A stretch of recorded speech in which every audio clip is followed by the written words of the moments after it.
Welcome to Sex Positive Gaming. I'm Annie, and today we're going to look at House Party.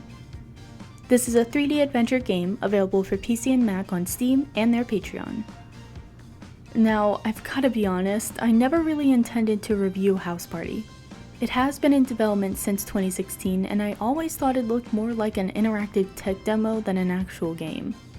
Then I started working on my most popular adult content Steam games of all time list, and I saw how popular House Party actually was.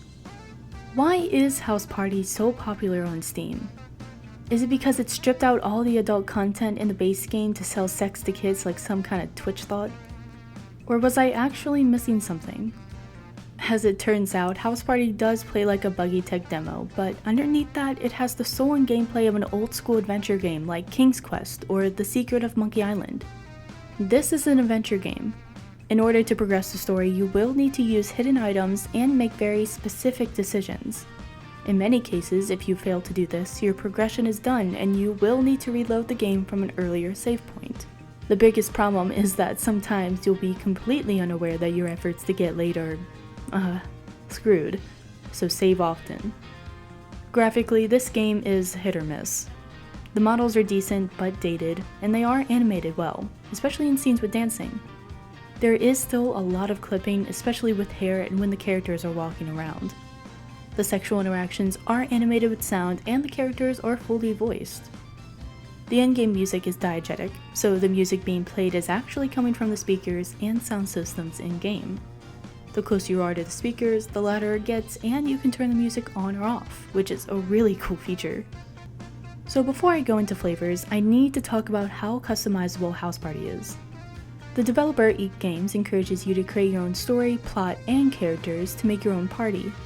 These community-made stories can be downloaded from the developer's website, and you are supposed to be able to download them in-game, but I honestly couldn't get that part to work.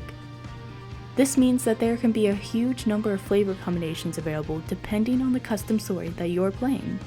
But in the main game you have corruption, power exchange, gay, straight, lesbian, group, and exhibitionism.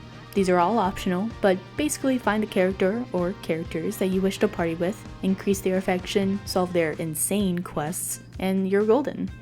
I'm really torn about House Party. There are some really clever features underneath some really janky gameplay.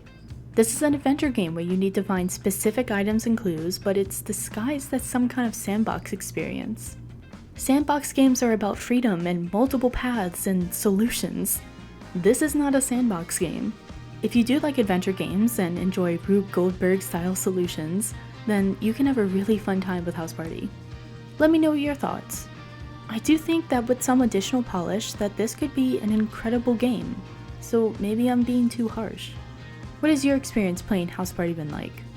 Do you think that there is some certain charm in a house full of people desperate to use alcohol and sex in order to distract themselves from their bleak existences? It's like Sartre, but in horny jail. Anyways, let me know what you think, and remember, no shaming, just gaming. Thanks to all this month's supporters on Patreon. I wouldn't have been able to do this without you.